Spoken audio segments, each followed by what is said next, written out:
Bueno, con todos buenos días. Yo soy la doctora Erika Noriega, soy médico reumatólogo del Hospital Almenara y también docente auxiliar del Departamento de Medicina. Conmigo van a tener 4 teorías. Hoy vamos a hacer 2 de ellas. La primera va a estar referida a la inmunología básica y es una introducción a lo que es la autoinmunidad y tolerancia inmunológica. Y la segunda va a ser referida al lupus eritematoso sistémico. Con respecto a la inmunología, como ustedes ya saben, los órganos del sistema inmune se van a dividir en órganos linfoides generativos y los órganos linfoides periféricos. Normalmente los órganos linfoides generativos vamos a tener a las células stem cell que van a estar en la médula ósea y a partir de estas células van a haber 2 líneas de linfocitos. Los linfocitos T completan su maduración a nivel del timo, mientras que los linfocitos B continúan su maduración en la médula ósea.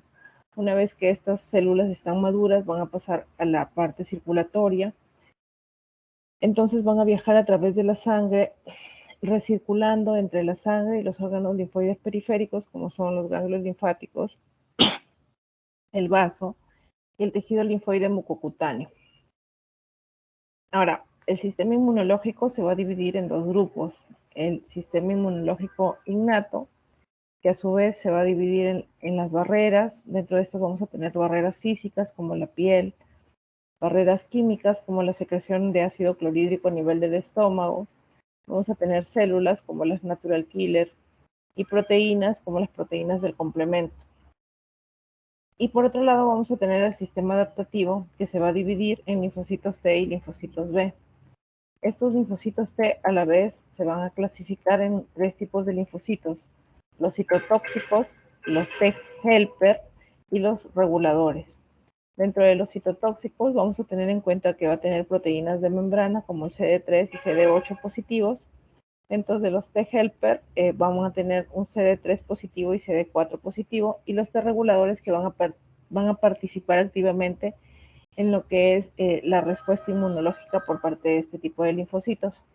Por otro lado, vamos a tener los linfocitos B, que se van a diferenciar en células plasmáticas y que van a ser capaces de secretar anticuerpos.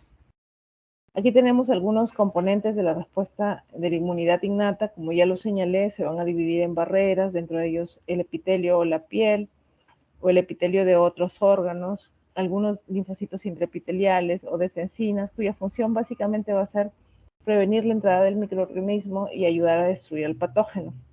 Vamos a tener las células efectoras circulantes, dentro de las cuales vamos a tener las natural killers, los macrófagos o los neutrófilos, cuya función va a ser hacer una fagocitosis temprana y destruir también el patógeno. Proteínas como las proteínas del complemento, colectinas, la proteína C reactiva, factores de coagulación y citoquinas. Todas estas citoquinas de la inmunidad innata van a tener diferentes fuentes celulares y de acuerdo a la fuente celular, y además van a tener determinadas células blanco y efectos biológicos. Por ejemplo, el factor de necrosis tumoral, que va a ser secretado por el macrófago o los linfocitos T a nivel del hipotálamo, es capaz de desencadenar la fiebre. A nivel de los neutrófilos es capaz de activarlo. A nivel de las células endoteliales también las va a activar. Y así van a ver que cada citoquina va a tener diferente efecto biológico según la célula blanco en la que ella actúe. Entonces, a manera de resumen, lo que sucede es que ante un microbio o un antígeno va a ser capaz de atravesar un epitelio que forma parte de la inmunidad innata, va a ser digerido por una célula dendrítica. Esta célula dendrítica va a viajar a través de los vasos linfáticos hasta llegar a un órgano linfoide periférico, donde se van a encontrar células como los linfocitos T y linfocitos B vírgenes, los cuales ante un primer contacto van a comenzar a activarse, a proliferar y se van a formar también células de memoria. La célula dendrítica presenta el antígeno al linfocito T y el linfocito T se lo presenta al linfocito B y este va a secretar anticuerpos. Y estos anticuerpos, junto con las células T efectoras, son capaces de viajar a través de la sangre hasta llegar al sitio donde se está produciendo la entrada de este antígeno. Y de esta manera también a nivel periférico se van a quedar algunas células de memoria, tanto a nivel de los ganglios linfáticos con la finalidad de que ante una nueva invasión por el antígeno la respuesta sea más rápida. Pero no basta con la unión del linfocito T con la célula presentadora de antígeno para que se desencadene la respuesta. No solamente es necesaria la unión del complejo mayor de histocompatibilidad por parte de la célula dendrítica y el Toll cell receptor del linfocito T, sino que hay una serie de coseñales estimuladoras o inhibitorias. Dentro de ellas, por ejemplo, podemos señalar a la unión de estas moléculas que son en una familia de integrinas, como por ejemplo el antígeno 1 asociado a la molécula de acción del linfocito, el cual se tiene que unir con la molécula de adhesión intercelular a nivel de la célula dendrítica, o estos marcadores como la proteína CD40 con su CD40L a nivel del linfocito, o por ejemplo la unión del B7 con el CD28. Entonces no basta una primera señal, sino que a veces son necesarias segundas o terceras señales, las cuales van a participar en la sinapsis entre linfocitos T y la célula presentadora de antígenos. Así vamos a tener que estas coseñales pueden ser coseñales activadoras, como la unión de CD28 con el B7 y B72, B71 y B72, o señales inhibitorias, como la unión de CTLA4, que viene a ser una proteína 4 asociada a los linfocitos T citotóxicos, cuando se unen al B71 o B72 de las células dendríticas. Entonces, la magnitud de respuesta de los linfocitos T en el tiempo también se va perdiendo. Si bien es cierto, ante una activación la respuesta es bastante rápida con respecto a la expansión de células T, también en el tiempo esta se va perdiendo. Los linfocitos T también pueden sufrir apoptosis, pero finalmente van a sobrevivir siempre células de memoria, de tal manera que ante un segundo contacto la respuesta sea más rápida. Ahora bien, vamos a hablar de tolerancia inmunológica. La tolerancia inmunológica no ocurre en el sistema inmune innato, ocurre en el sistema inmune adaptativo, tanto a nivel de los linfocitos T como los linfocitos B, y tanto a nivel central como a nivel periférico. Dijimos que los linfocitos T se van a dividir en T citotóxicos y T helper, y además un grupo especial que van a ser los linfocitos T reguladores, que por sí solos van a participar en esta tolerancia inmunológica, y en ambos esto se va a dar tanto a nivel central como a nivel periférico. Y cuando hablamos de la parte central nos referimos a la médula ósea y al timo, y cuando nos referimos a la parte periférica nos referimos a los ganglios linfáticos. Ahora, ¿qué significa tolerancia inmunológica? La tolerancia inmunológica no es otra cosa que la incapacidad de producir una respuesta específica frente a un antígeno, ya sea este antígeno propio o extraño. Y obviamente para que se dé, el sistema inmune tiene que conocerlo, y para conocerlo tiene que tener un contacto previo con dicho antígeno. Entonces, si la tolerancia viene a ser la incapacidad del sistema inmune para reaccionar frente a un antígeno específico, la autotolerancia viene a ser esa incapacidad del sistema inmune para actuar frente a los antígenos propios del organismo. Si falla esta autotolerancia, se desarrollan los fenómenos autoinmunes. Y la ignorancia inmunológica viene a ser la incapacidad del organismo para reconocer ciertos antígenos, tanto extraños como propios. Hay características de la tolerancia inmunológica. La característica es que sea específica el antígeno, que se pueda dar en linfocitos B o linfocitos T, como ya lo señalé, que se pueda dar a nivel central o en los órganos generadores de linfocitos, o a nivel periférico u órganos linfoides periféricos. Depende del estado de maduración de los linfocitos, va a tener una especificidad y memoria, y normalmente se pierde tras eliminación del antígeno. Entonces, lo normal es que ante un antígeno extraño o inmunogénico, es que los linfocitos T o B proliferen y se diferencien y se activen. En la tolerancia vamos a estar frente a un antígeno que va a ser tolerogénico, de tal forma de que lo que se va a producir va a ser una pérdida de respuesta, ya sea por una falta de respuesta funcional en la anergia o una apoptosis o muerte celular. Y en la ignorancia simplemente no hay ninguna respuesta por parte del linfocito. Entonces, a nivel central, la tolerancia inmunológica lo que va a hacer es evitar la maduración de los linfocitos que van a estar en los órganos linfoides generadores, como son el timo y la médula, que son capaces de reconocer autoantígenos. Y la tolerancia central se va a dar mediante procesos de selección clonal y mediante eliminación por apoptosis, y también mediante la edición del receptor. Y la tolerancia periférica lo que va a hacer es inactivar o producir la muerte de linfocitos B y T autorreactivos a nivel de los órganos linfoides periféricos. Como hemos señalado, son los ganglios o nódulos linfáticos o el vaso. Y este proceso se va a llevar a cabo por la energía clonal, también por la apoptosis y también por los linfocitos T supresores o reguladores. Entonces, a manera de gráfico, vamos a tener que en los órganos linfoides centrales, cuando los linfocitos aún son inmaduros, se les va a presentar autoantígenos presentes en el órgano linfoide central, y si es que estas células son capaces de atacar estos autoantígenos, se va a producir una delección clonal o apoptosis, de tal forma que solo salgan a la periferia y que solo completen la maduración aquellos clones que no van a ser específicos de autoantígenos, es decir, aquellos clones que no reaccionen contra nuestros propios antígenos, de tal forma que a la periferia van a llegar linfocitos maduros que solo respondan a antígenos extraños, y si por A o B existe alguna falla a nivel periférico y algunos linfocitos responden a autoantígenos, también ellos van a poder pasar a una energía clonal o apoptosis gracias a la tolerancia periférica. A nivel del timo, vamos a tener que se terminan de desarrollar la línea de linfocitos T, los cuales en su membrana van a tener el Toll cell receptor. Este Toll cell receptor le permite unirse al complejo mayor de histocompatibilidad de la célula dendrítica, y entonces van a pasar por procesos de selección negativa, selección positiva, si es que son capaces de responder a autoantígenos, de tal manera que estos que respondan a autoantígenos lleguen a morir hasta el 98% y solamente salen hacia la periferia aquellos que respondan a antígenos extraños, tanto CD4 o CD8. Pero si es que en su membrana adquieren una expresión de una molécula que se llama FOXP3, van a formarse o diferenciarse en linfocitos T reguladores, los cuales de por sí van a ser capaces de frenar o de detener o de producir apoptosis de aquellos linfocitos autorreactivos, y ellos van a estar estimulados por una interleuquina o citoquina que recibe el nombre de interleuquina 2. Por otro lado, a nivel de la médula ósea, también va a haber un camino de maduración para la línea de linfocitos B, que esta va a ser las de células pro-B, pre-B.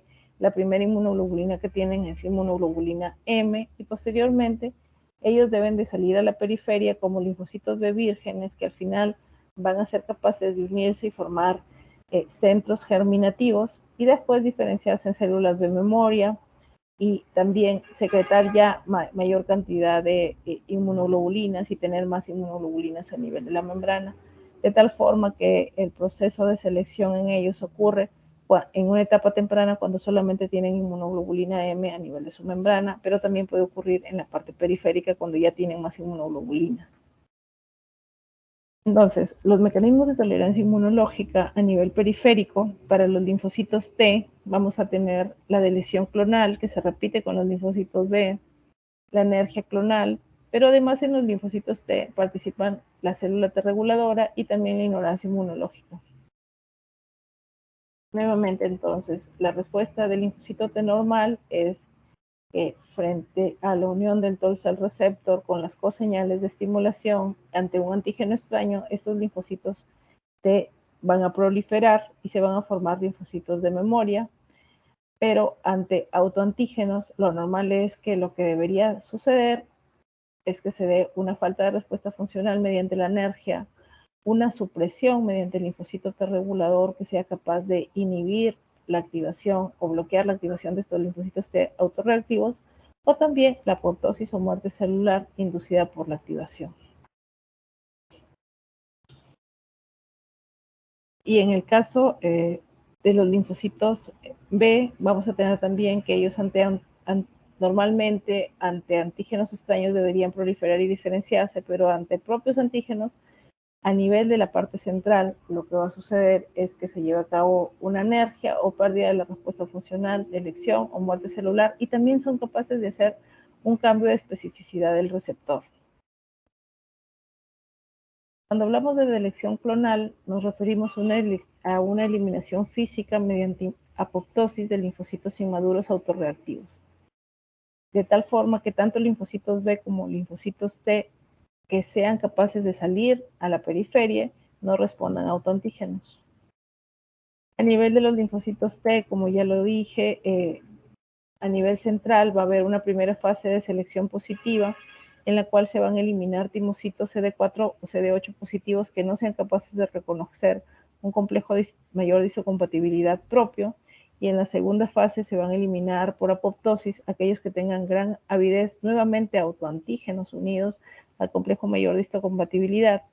La delección clonal también ocurre en los linfocitos B en un momento en que ellos son inmaduros o tienen inmunoglobulina M en la membrana, pero aún no tienen otro tipo de inmunoglobulinas como la D. Y a nivel periférico, los linfocitos B van a ser capaces también de regularse mediante tolerancia, ya sea mediante la anergia, mediante exclusión de la formación de estos folículos o también mediante la apoptosis. Fíjense que ellos no tienen un linfocito regulador como lo tienen los T. La edición del receptor también va a ocurrir a nivel de órganos centrales. En el caso de los linfocitos B, ellos no tienen Toll cell receptor, a cambio van a tener un BCR o receptor de las células B, y este a su vez va a tener genes activadores de recombinación como son el RAC1 y RAC2. Entonces, si este linfocito, si este BCR o receptor de células B no reconoce autoantígenos, lo que se hace es que estos genes, si es que se puedan eliminar, o si es que no lo puede expresar, se puedan eliminar por apoptosis. Y a nivel de los linfocitos T, los timocitos que van a tener mucha avidez por un autoantígeno, se puede modificar también su Toll cell receptor. En resumen, ambos receptores, como el Toll cell receptor o el receptor de las células B, se pueden modificar mediante edición del receptor. Entonces, a nivel central, no olviden que hay la capacidad de edición del receptor con la finalidad de que el linfocito B que salga no sea autorreactivo. Y también se puede producir la eliminación de estas células autorreactivas. Cuando nos referimos a energía clonal, esta energía clonal se refiere a la inactivación funcional de los linfocitos que se produce porque no hay señal coestimuladora. Como hemos visto, siempre se necesita de una señal coestimuladora. Si es que no existe esta señal coestimuladora, simplemente se va a producir la energía clonal, en la cual se va a llevar a cabo una inactivación funcional de los linfocitos. Y vamos a tener otros ejemplos en los cuales no va a haber señal coestimuladora y finalmente vamos a tener un linfocito anérgico con pérdida de la capacidad funcional. Cuando nos referimos a la ignorancia o indiferencia, simplemente los linfocitos autorreactivos van a ser capaces de coexistir con su antígeno, pero van a permanecer inactivos. Y eso se va a deber a una baja concentración de autoantígenos o una baja afinidad por el autoantígeno. Finalmente, el último mecanismo viene a ser el mecanismo de supresión por los linfocitos T reguladores, que solamente está a nivel de los linfocitos T. Como ya lo señalamos, gracias a la interleucina 2, se van a activar estos linfocitos T reguladores que van a tener en su membrana un FOXP3, de tal manera de que si es que ellos a nivel periférico detectan células autorreactivas, son capaces de inhibir esta activación si es que están reaccionando frente a autoantígenos.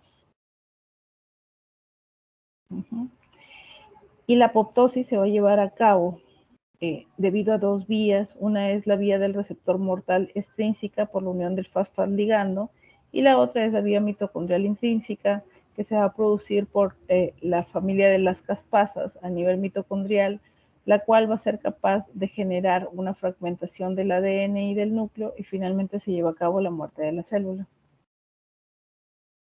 Entonces, cuando hablamos de autoinmunidad, nos referimos a aquel proceso en el cual el individuo tiene una respuesta inmune contra lo propio.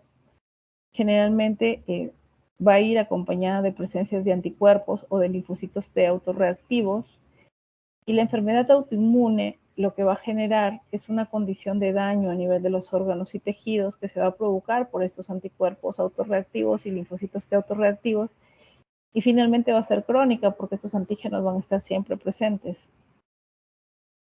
Puede existir una autoinmunidad fisiológica, sí, y se da cuando eliminamos las células viejas o cuando reconocemos nuestros propios autoidiotipos. pero también puede ser un proceso patológico en las enfermedades autoinmunitarias, en las cuales van a haber fallas puntuales en estos mecanismos de autotolerancia. Como ya lo señalé, va a tener tendencia a la cronicidad porque van a estar siempre persistiendo estos antígenos, ya que son antígenos propios, y estos autoantígenos van a ser específicos para cada enfermedad. Dentro de las piezas del mosaico de la autoinmunidad se han establecido muchos factores. Estos factores van a ser los factores genéticos, inmunológicos, hormonales y ambientales. Dentro de los factores genéticos vamos a tener el antígeno leucocitario humano o el HLA y no HLA, que forman parte del complejo mayor de histocompatibilidad, y estos han sido los más importantes dentro de los factores que desarrollan este proceso que es autoinmunidad. Dentro de los procesos inmunológicos vamos a tener deficiencias humorales o defectos celulares, primarios o secundarios. Dentro de los primarios, deficiencias del fosfolligando, que como dijimos, intervienen en la apoptosis celular, o efectos secundarios como por ejemplo los producidos por infección de VIH. Dentro de los factores hormonales vamos a tener el efecto del género. Van a ver ustedes en el desarrollo de este capítulo que muchas de las enfermedades afectan más a las mujeres, quizás por una situación hormonal en la cual los estrógenos tengan una causalidad importante, y también factores ambientales como los agentes infecciosos, medicamentos, luz ultravioleta o toxinas. Entonces, dentro de los factores genéticos que van a ser responsables de la autoinmunidad, estas enfermedades autoinmunes ocurren generalmente en un contexto familiar. Entonces, estos pacientes pueden tener familiares con la misma enfermedad autoinmune o con otra enfermedad autoinmune, y eso se ha logrado evidenciar por estudios de gemelos con lupus o con artritis reumatoide, o estudios de familiares múltiples sobre lupus o diabetes autoinmune. Pero la etiología no solamente es genética, como ya lo señalé, es multifactorial. Y su herencia no va a ser 100% mendeliana y van a ser poligénicas, o sea que van a intervenir múltiples genes. Entonces, estas enfermedades autoinmunes se desarrollan en individuos que van a ser genéticamente susceptibles, pero esta expresión de la enfermedad también se va a ver modificada por ambientes permisivos que van a permitir que la enfermedad se dé, o también no se desarrollan porque están en un ambiente protector. Entonces, como ya lo señalamos, el antígeno leucocitario humano es el factor más importante dentro de los factores genéticos, y este antígeno leucocitario humano lo vamos a localizar a nivel de la región del complejo mayor de histocompatibilidad, que se encuentra ubicado en el brazo corto del cromosoma 6. Este antígeno leucocitario humano se va a dividir en clases, como la clase 1, 2 y 3, y va a incluir diferentes genes que codifican moléculas del antígeno leucocitario humano, genes que codifican otras moléculas involucradas en el sistema inmune, y también genes que codifican moléculas que no estén relacionadas aparentemente al sistema inmunológico. Así vamos a tener diferentes clases de HLA, el HLA clase 1, el HLA clase 2 y clase 3. Generalmente se ha encontrado que el clase 2 es el que más se relaciona con estas enfermedades autoinmunes. Así vamos a tener ejemplos de enfermedades autoinmunes asociadas con moléculas del antígeno leucocitario humano de la clase 2. Vamos a tener algunas enfermedades que vamos a desarrollar en el capítulo, como la espondilitis anquilosante, que se relaciona con el antígeno leucocitario humano B27, la artritis reumatoide, que se relaciona con el antígeno leucocitario humano DR4, el lupus eritematoso sistémico, que se relaciona con el DR3, entre otros. Y esto es una introducción a lo que vamos a comenzar a desarrollar a continuación. Vamos a hablar ahora un poquito del lupus eritematoso sistémico. Ya.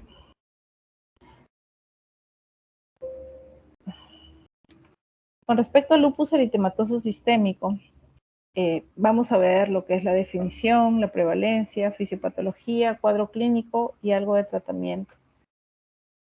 Lupus eritematoso sistémico es una enfermedad autoinmune crónica. Autoinmune quiere decir que nuestro sistema inmunológico ataca nuestras propias células. Es sistémica porque puede afectar cualquier órgano, desde la piel, articulaciones, sistema hematológico, renal neurológico, etc. Felizmente no es una enfermedad muy común y la prevalencia va de 20 a 150 casos por 100.000 habitantes.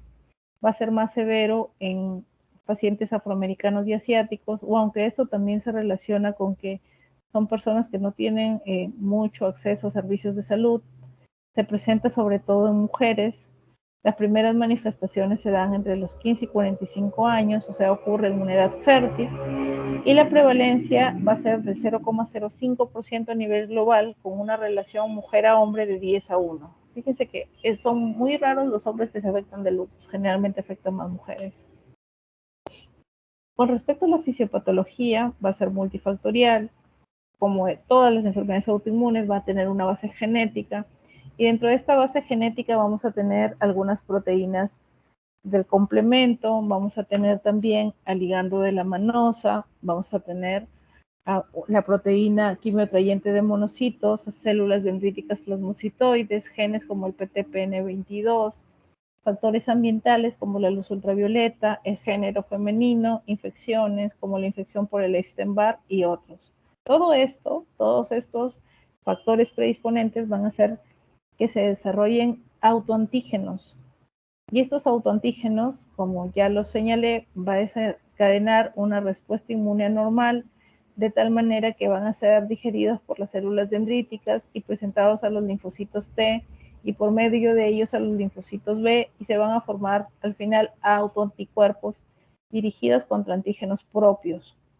Estos anticuerpos pueden formar complejos de antígeno-anticuerpo autoinmune y van a viajar y se van a depositar en los diferentes órganos, desencadenando procesos de inflamación.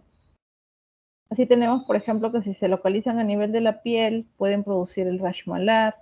Si se localizan a nivel del riñón, pueden producir nefritis, a nivel articular artritis, a nivel de los glóbulos blancos pueden producir leucopenia, pueden producir inflamación a nivel del sistema nervioso central o inflamación cardíaca, entre otros. Y si estos procesos inflamatorios no los tratamos, esa inflamación se hace crónica y va a originar el daño del órgano. Y este daño del órgano se va a observar en, por ejemplo, la hemodiálisis en aquellos pacientes en los cuales ya completamente se daña su riñón, en fibrosis pulmonar, en strokes. Entonces la idea es que se diagnostique al paciente antes de llegar al periodo de daño, porque si ya llega el periodo de daño no podemos actuar ni podemos ayudarlo, lo cual quiere decir que el daño establecido es irreversible. Entonces, como ya lo señalamos también, van a haber una serie de triggers o de gatillantes, como por ejemplo los genéticos, ambientales, hormonales o factores infecciosos como los virus, los cuales van a producir alteraciones de la apoptosis, se va a producir una presentación de un material nucleosomal modificado, el cual no es otra cosa que autoantígenos que van a ser presentados al sistema inmune innato, que como dijimos estaban conformados por neutrófilos, macrófagos, barreras, células, proteínas, etcétera. Y también va a ser presentado al sistema adaptativo, que ustedes ya saben que está compuesto por los linfocitos T y linfocitos B. Entonces, estas células dendríticas, o por ejemplo la célula dendrítica plasmocitoide, que también forma parte del sistema inmune innato, va a digerir estos autoantígenos y finalmente va a liberar citoquinas proinflamatorias que activen otras células del sistema innato, como los polimorfonucleares, macrófagos, que a la vez generan una cascada de mayor liberación de citoquinas proinflamatorias, las cuales también van a activar a las células del sistema inmune innato. Entonces, a nivel del sistema inmune innato se va a presentar mediante el complejo mayor de histocompatibilidad, el cual dentro de sus genes también tiene el antígeno leucocitario humano. Se va a presentar el Alpha Cell Receptor.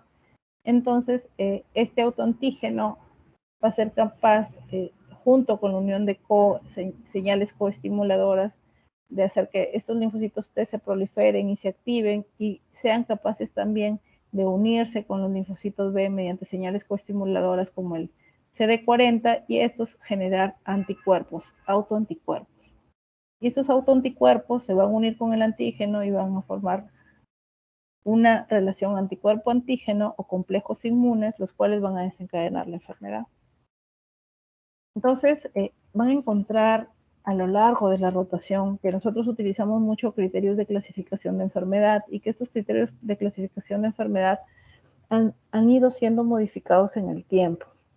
Por ejemplo, uno de los que más se ha usado por mucho tiempo ha sido estos criterios de clasificación para el lupus eritematoso sistémico del Colegio Americano de Reumatología del año 1997, en el cual se establecían 11 criterios y de ellos tenían que estar presentes 4 o más para señalar que un paciente se clasificaba con esta enfermedad.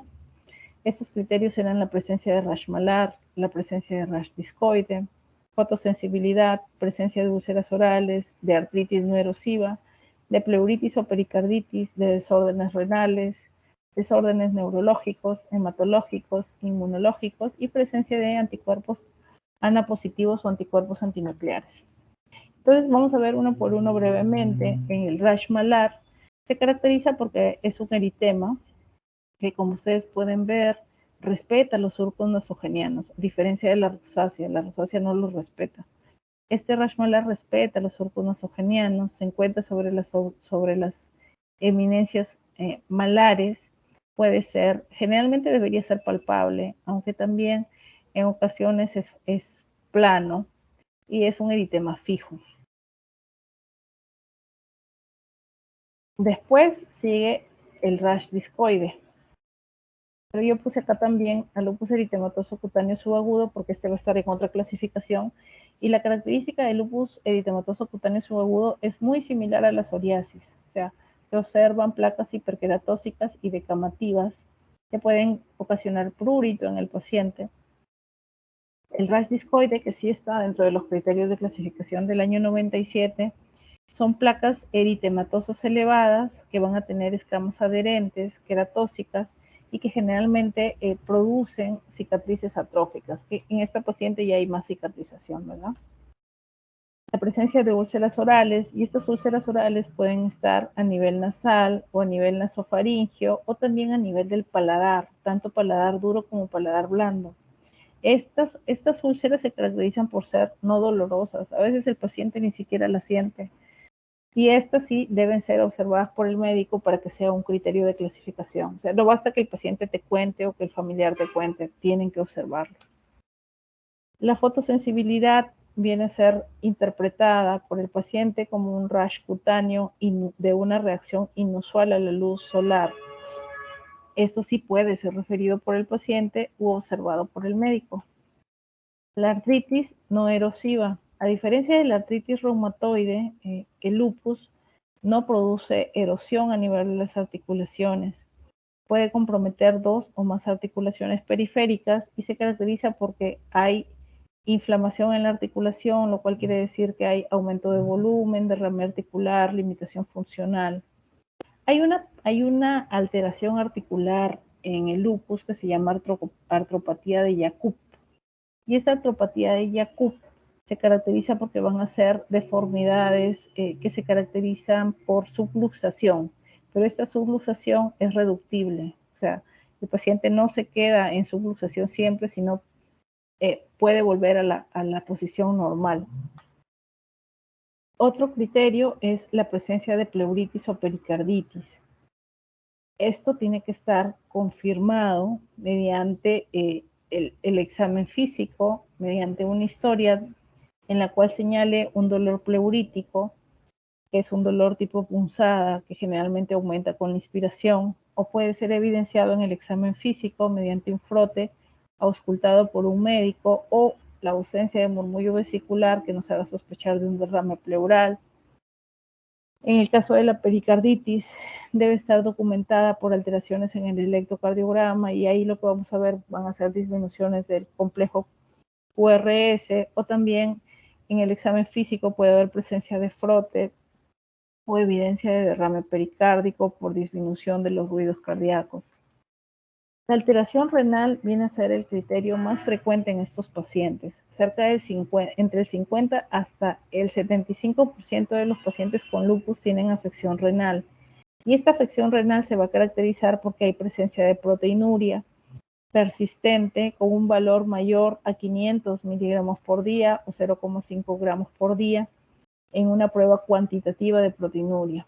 Si es que no se cuantifica, en el examen de orina podemos ver proteínas de 3 cruces o también la presencia de cilindros celulares, glóbulos rojos, hemoglobina, cilindros granulares, tubulares o mixtos. Tan frecuente es la nefropatía lúpica que también tiene su propia clasificación. Y esta clasificación ha sido dada tanto por la Sociedad de Nefrología como la Sociedad de Patología. Ahí vamos a encontrar 6 tipos de nefritis lúpica, de las cuales la más común es la tipo 4. Nosotros debemos dar inmunosupresión en todas ellas. Generalmente en la 1 y la 2 no suele darse, más se da en la 3, 4 y 5. Pero en la tipo 6, fíjense que ya más del 90% de los glomérulos están esclerosados. Por lo tanto, el paciente está en daño renal y es probable más bien que en esta etapa ya necesite diálisis y no amerita que le demos inmunosupresión. Dentro de las alteraciones neurológicas, los únicos criterios que están en la clasificación del 97 van a ser psicosis y convulsiones, siempre y cuando haya ausencia de alteraciones metabólicas conocidas. Dentro de ellas podemos ver cetoacidosis, desórdenes hidroelectrolíticos, uremia o drogas que la pueden causar. Pero fíjense que no son las únicas alteraciones neurológicas. Hay alteraciones a nivel del sistema nervioso central y a nivel del sistema nervioso periférico. A nivel del sistema nervioso central, por ejemplo, vamos a tener estados confusionales agudos, disfunciones cognitivas, inclusive dolor de cabeza o cefalea lúpica, alteraciones de ansiedad, mielopatías, inclusive meningitis aséptica.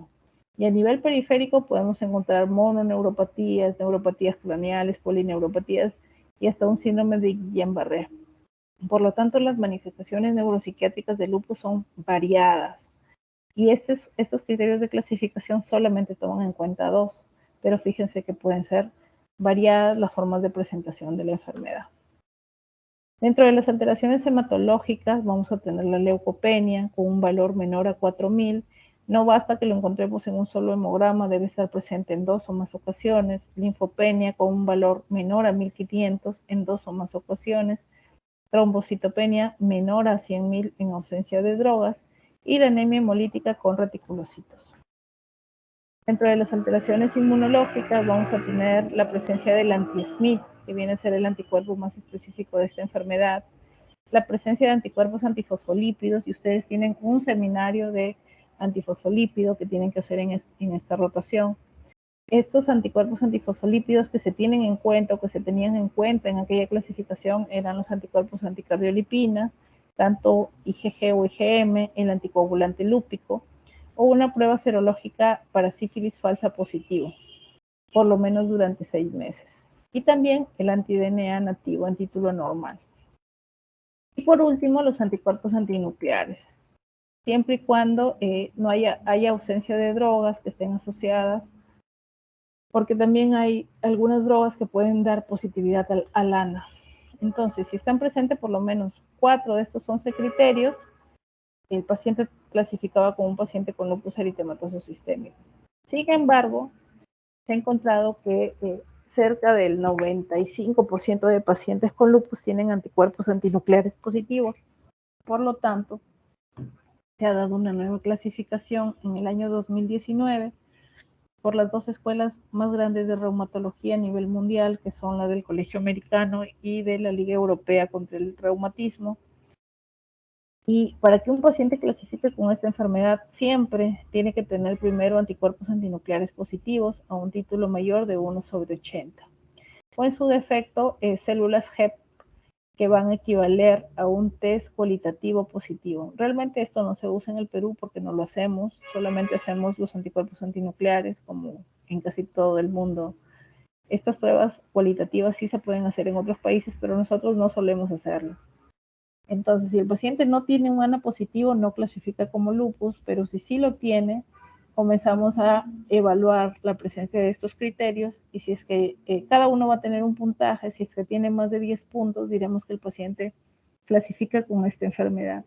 Estos criterios no tienen que ocurrir todos a la misma vez, pueden ocurrir a lo largo del tiempo, y de cada dominio vamos a tomar el valor más alto.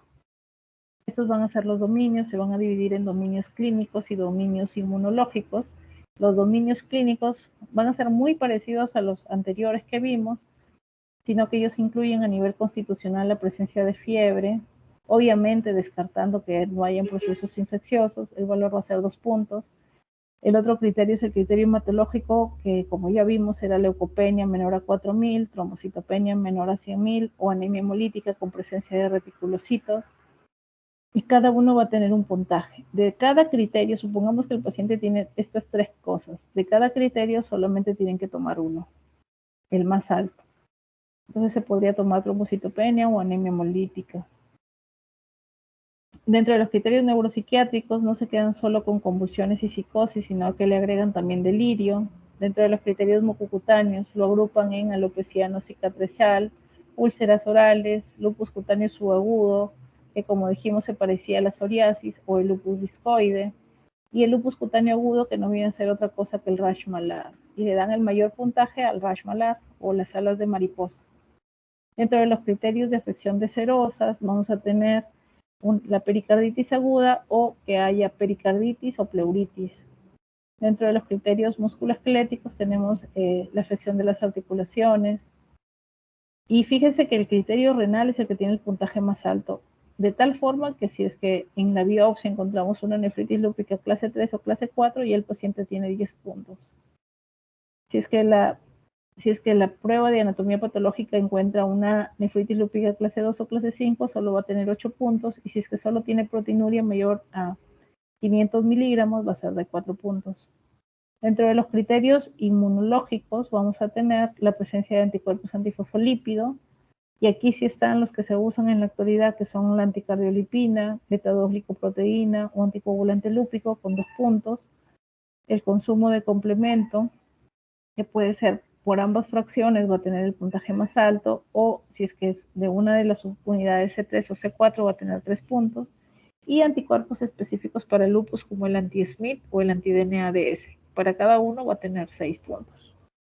Entonces, si cuando ustedes hacen la evaluación de su paciente, tiene un ANA más de 1/80 y además de eso tiene más de 10 puntos, su paciente clasifica como un paciente con lupus eritematoso sistémico. Aquí están las definiciones de cada criterio. Por ejemplo, para leucopenia, un valor menor a 4.000, para trombocitopenia, un valor menor a 100.000, para anemia hemolítica debe haber evidencia de reticulocitosis, consumo de aptoglobina, elevación de la bilirrubina indirecta, elevación de la deshidrogenasa láctica y un test de Coombs positivo, etc. Realmente es la definición de todos los criterios. Y finalmente, vamos a hablar un poquito del tratamiento. El tratamiento en el lupus va a tener como meta evitar el uso prolongado de esteroides, evitar el daño realmente, ¿no? Y tenemos que tener en cuenta que los esteroides, si bien es cierto, se utilizan bastante en el lupus, no debemos abusar de ellos porque también tienen efectos adversos. Entonces, generalmente se trata siempre el compromiso más severo, y el más severo se considera el renal o el neurológico. Los corticoides para compromisos severos se deben dar generalmente en pulsos. Lo que solemos usar son pulsos de metilprednisolona a dosis de 15 miligramos por kilo día, y continuamos con prednisona bioral a dosis de 1 miligramo por kilo por día, y se debe de bajar de manera progresiva junto a ahorradores de corticoides. Los ahorradores de corticoides van a ser la satioprina, el metrotexate, el micofenolato, la ciclofosfamida, que se den pulsos para compromisos graves a dosis de 500 miligramos a 1 gramo por metro cuadrado de superficie corporal, y el rituximab se da para compromisos refractarios. Generalmente para el compromiso renal y hematológico damos 6 pulsos de ciclofosfamida, y para el compromiso neurológico se dan hasta 12 pulsos de ciclofosfamida. En el caso de la hidroxicloroquina, todo paciente debería recibir hidroxicloroquina, ya que hay una asociación con la disminución de brotes o flares en esta enfermedad. Con respecto al uso de corticoides, en general el tratamiento va a tener 2 partes, un tratamiento de inducción y un tratamiento de mantenimiento. En el tratamiento de inducción lo que solemos dar es siempre, todo es de acuerdo al compromiso. Si el compromiso es un compromiso severo, damos dosis más altas de corticoides. Si es que el compromiso es moderado, vamos a dar dosis intermedias de corticoides, que generalmente es 0,5 miligramos por kilo por día, de prednisona, o sea, generalmente no supera los 30 miligramos por día. Y si el compromiso o la actividad del paciente es baja, vamos a dar dosis bajas de prednisona como valores menores a 7,5 miligramos por día. Con respecto al mantenimiento, una vez que se logra la reducción de la actividad o la remisión, se debe disminuir el corticoide en un 10 a 20% cada 15 días y después ir disminuyendo un 10% cada 15 días hasta lograr suspender o continuar con la terapia de mantenimiento, que debe ser menos de 7,5 miligramos por día de prednisona. Entonces, ustedes tienen que saber que se va a tratar al paciente con lupus de acuerdo a la actividad de enfermedad que tiene.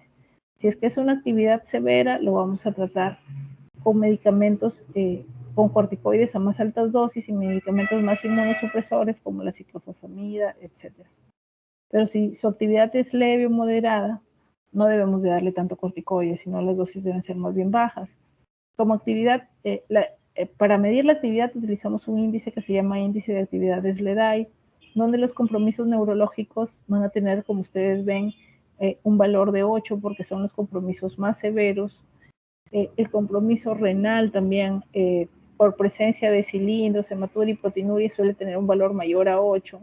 Pero los compromisos más leves van a ser aquellos que se van a relacionar a las inflamaciones a nivel de la piel, como el rash cutáneo, articulaciones, úlceras en las mucosas, etcétera, ¿no? Aquí lamentablemente la trombocitopenia y la leucopenia tienen un valor bajo, pero muchas veces también pueden ser compromisos severos. Esto es sacado de la guía de lupus de manejo de salud. Con respecto a las indicaciones y monitoreo recomendado para las drogas usadas en el lupus, generalmente la ciclofosfamida se utiliza en glomerulonefritis lúpica tipo 3, 4 o 5, en compromisos neuropsiquiátricos. Hay que tener en cuenta que como evento adverso está la mielosupresión, puede producir neoplasias, también puede producir cistitis hemorrágica, se debe de evaluar con hemogramas y examen de orina, se debe monitorear estos síntomas de mielosupresión y el monitoreo debe ser mediante hemogramas y exámenes de orina, citologías y PAPs urinarios anuales. La hidroxicloroquina está indicada en todos los pacientes. Como evento adverso está que puede producir daño macular. La evaluación debe ser, obviamente, evaluación por oftalmología, de forma de monitorización con un fondo de ojo y toma de campos visuales por lo menos una vez al año. Los corticoides, como la prednisona o metilprednisolona, se va a dar en casi todas las manifestaciones del lupus a dosis variables dependiendo de la actividad, si es leve, moderada o severa. Como evento adverso va a tener que puede producir hipertensión, hiperglicemia, osteoporosis, necrosis avascular. ¿Qué vamos a evaluar en ellos? Debemos de evaluar su presión, su densitometría ósea, su colesterol y triglicéridos. Y eso lo debemos hacer con pruebas de laboratorio, ¿no? Con tomas de densitometrías anuales. Los antiinflamatorios, sobre todo, los vamos a dar para procesos como la artritis o algún síntoma constitucional como mialgias o artralgias. Hay que tener en cuenta que como evento adverso está el sangrado digestivo o las toxicidades hepáticas o renales. Debemos de monitorear clínicamente si es que hay presencia de dispepsia, dolor abdominal, epigastralgias, náuseas o vómitos, y el monitoreo por laboratorio debe ser con hemogramas y creatinina. La satioprina también se usa para las manifestaciones cutáneas, también para las hematológicas, para la glomerulonefritis lúpica tipo 1 o 2. También puede producir mielosupresión o hepatotoxicidad. Debemos de evaluar siempre hemograma y perfil hepático en estos pacientes. El metotrexate se usa para las manifestaciones cutáneas y articulares. Como evento adverso puede producir mielosupresión, fibrosis hepática, fibrosis pulmonar. Y lo que tenemos que hacer es, obviamente, evaluar síntomas de mielosupresión, si hay disnea o no, si hay náuseas o vómitos o úlceras orales. Y finalmente el micofenolato se usa mucho actualmente en glomerulonefritis lúpica, tanto como se está usando La ciclofosfamida incluso lo ha llegado en ocasiones a desplazar. También tiene como evento adverso la mielosupresión y debemos de seriar perfil hepático, hemogramas, glucosa y creatinina. Entonces, la conclusión de la exposición respecto al lupus es que el lupus es una enfermedad sistémica, multiorgánica, porque puede afectar cualquier órgano y generalmente no afecta a uno, afecta a varios, de mayor prevalencia en mujeres de edad fértil, de mayor gravedad en pacientes afroamericanos.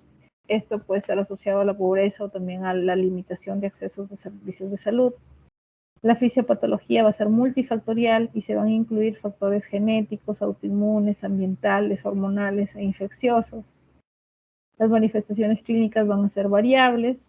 Se debe de cumplir, si hablamos de los criterios de clasificación de ACR del 97, con 4 criterios de los 11 establecidos, o cumplir con un ANA positivo y al menos 10 puntos según los criterios de clasificación ACR EULAR, y el tratamiento se hará según la gravedad del cuadro clínico del paciente. Esa es la bibliografía que se usaba para la exposición. Bueno, ¿tienen alguna pregunta?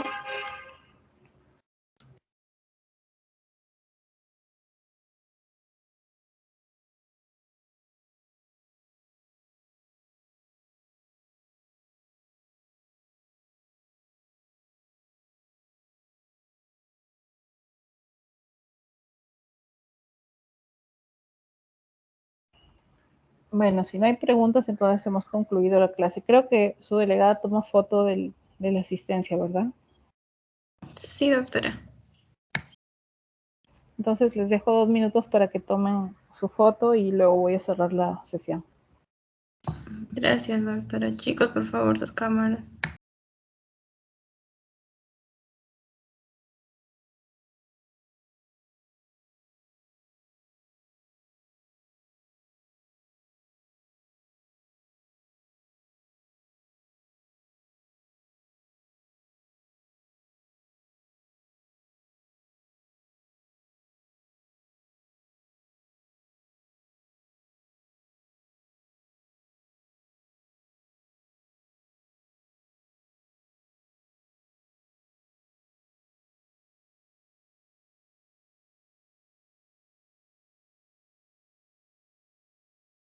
Nadie más, ¿no?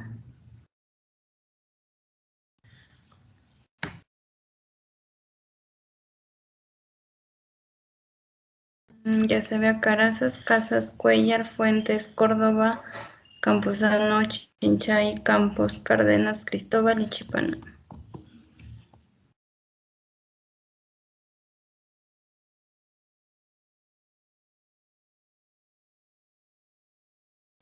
Gracias, doctora Noriega. Ok, gracias. Voy a cerrar la sesión. Tienen clase conmigo el martes, ¿verdad? Listo. Cuídense. Buenos días.